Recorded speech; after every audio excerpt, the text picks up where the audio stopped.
Dans cette vidéo, on va parler de vocabulaire avec Python et les termes que je trouve qui sont souvent mal employés. Donc on va voir des termes assez génériques et des termes un peu plus précis de certains éléments à l'intérieur de vos scripts. Pour commencer, on a la fameuse variable. Donc quand on a par exemple a égale à 5, on appelle cette assignation ici une variable. Cette variable, en fait, elle est composée de deux choses. Déjà d'un nom, dans ce cas-ci a, et d'un objet, dans ce cas-ci le nombre 5. Chaque objet avec Python a un type. Le type de cet objet, dans ce cas-ci, c'est un nombre entier. En anglais, on appelle ça un integer avec son raccourci int. On peut avoir d'autres types d'objets, comme par exemple des chaînes de caractères qu'on retrouve en anglais sous son appellation de string, donc str en raccourci. Et il faut savoir que donc chaque objet en Python dispose d'un type. On peut afficher le type d'un objet avec la fonction type, qui n'est pas exactement une fonction. Et vous voyez déjà l'intérêt donc d'utiliser déjà cette fonction et d'utiliser le bon vocabulaire. On peut en effet utiliser type pour afficher le type de cet objet type. Et si vous faites cette opération dans un interpréteur Python, vous verrez que cette fonction n'est pas une fonction, mais bien une classe. Donc en fait, on parle ici de la classe type qui nous permet d'afficher le type des objets. On va maintenant s'intéresser aux fonctions. Vous avez ici une fonction qui s'appelle addition, qui est définie avec l'instruction def. Donc quand vous avez un petit mot comme ça, généralement, il s'agit d'une instruction. Une instruction, c'est tout simplement un mot qui va indiquer à Python ce qu'il doit faire, dans ce cas-ci, définir une fonction. Cette fonction, elle va contenir ce qu'on appelle un corps. Donc tout ce qui est défini à l'intérieur de la fonction, ça va constituer le corps de la fonction. On peut également trouver le terme de bloc d'instruction. Un bloc d'instruction, c'est toutes les lignes qui vont être au même niveau d'indentation à l'intérieur d'une structure, comme par exemple ici une fonction, mais ça pourrait être également un bloc d'instruction à l'intérieur d'une structure conditionnelle, d'une boucle ou encore d'une classe. Il y a beaucoup de noms comme ça qui sont des instructions. Vous aurez par exemple return également que vous pouvez trouver à l'intérieur d'une fonction ou encore l'instruction continue. Vous retrouverez également le terme d'expression qui est un petit peu différent. Une expression, c'est quelque chose qui va produire un résultat, une valeur. Dans ce cas-ci, on a l'expression 5 plus 2 qui va donc produire le nombre entier 7. Donc une expression, c'est quelque chose qui est évalué et qui va retourner quelque chose. On pourrait avoir des expressions par exemple avec également des opérateurs comme les opérateurs de comparaison. Si on fait 10 plus grand que 5, c'est là aussi une expression qui va nous retourner un résultat. Dans le cas d'un opérateur de comparaison, ça va nous retourner un booléen. Également ici, on retrouve donc l'assignation qui nous permet de créer une variable avec là encore le nom de la variable qui est a et l'objet que l'on va assigner à ce nom qui est l'objet 7 dans ce cas-ci, donc le résultat de l'expression 5 plus 2. À l'intérieur d'une fonction, on peut avoir ce qu'on appelle des paramètres. Donc dans ce cas-ci, on a deux paramètres, le paramètre a et le paramètre b.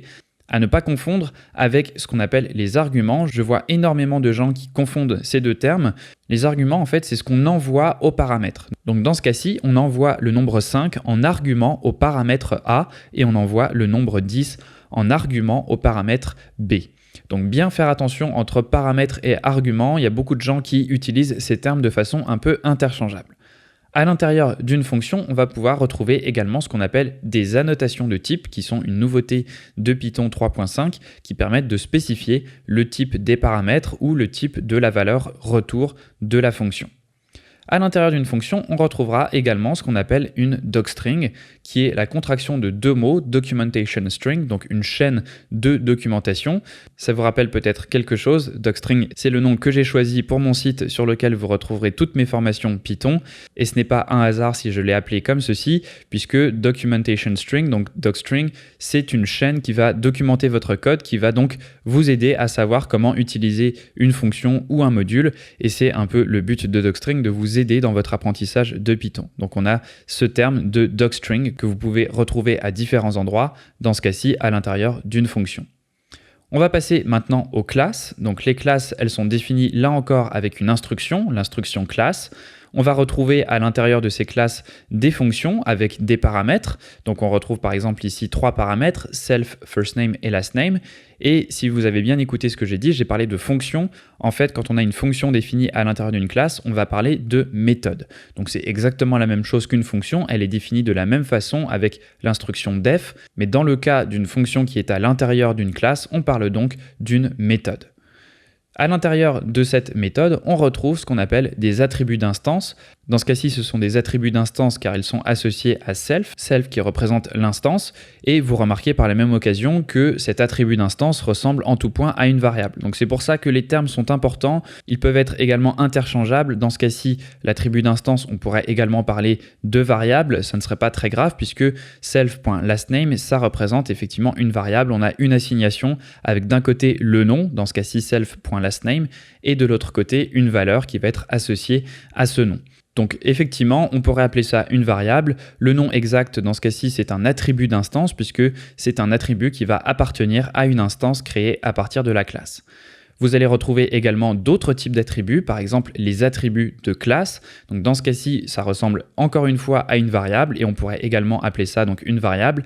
Le nom exact, c'est donc un attribut de classe puisqu'il s'agit d'un attribut qui va appartenir cette fois-ci directement à notre classe. On a parlé d'instance. Une instance, qu'est-ce que c'est? Eh bien, c'est tout simplement un objet qui est créé à partir de notre classe. Dans ce cas-ci, l'instance, c'est Patrick. Et là encore, vous voyez qu'on pourrait parler de variables puisqu'on a encore une fois une assignation avec le symbole d'égalité, avec d'un côté le nom de notre objet et de l'autre côté l'objet en question. Donc voilà pour le vocabulaire de Python que je trouve le plus souvent mal employé. Vous allez voir des gens qui vont vous parler de fonctions à l'intérieur d'une classe alors qu'il s'agit d'une méthode. Vous allez avoir des gens qui vont vous parler de variables quand il s'agit d'un attribut de classe ou d'instance. Comme je vous dis, ce n'est pas extrêmement grave, on finit généralement par se comprendre, mais vous voyez que par exemple pour l'attribut de classe ou l'attribut d'instance, il y a quand même des différences. Alors au final, tout ça, c'est des objets. Vous avez peut-être déjà entendu cette phrase qui dit qu'en Python, tout est objet. Et c'est vrai, mais ce serait un petit peu problématique dans une formation de parler d'objets pour tout et n'importe quoi. Quand on est en présence d'une variable qui va appartenir à une instance ou une variable qui va appartenir à une classe, on a ces noms d'attributs d'instance ou d'attributs de classe. Donc je trouve ça important d'utiliser les bons termes pour bien savoir de quoi on parle.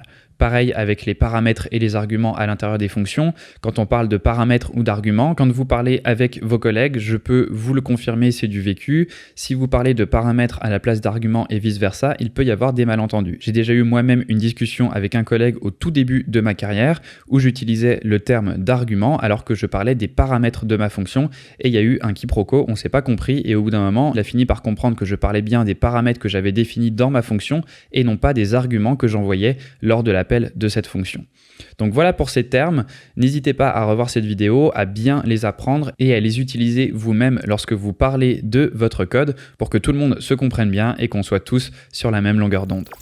J'espère que cette vidéo t'a plu, si c'est le cas, n'hésite pas à mettre un pouce bleu et à t'abonner à la chaîne, et si tu as la moindre question, tu peux bien entendu la poser en commentaire.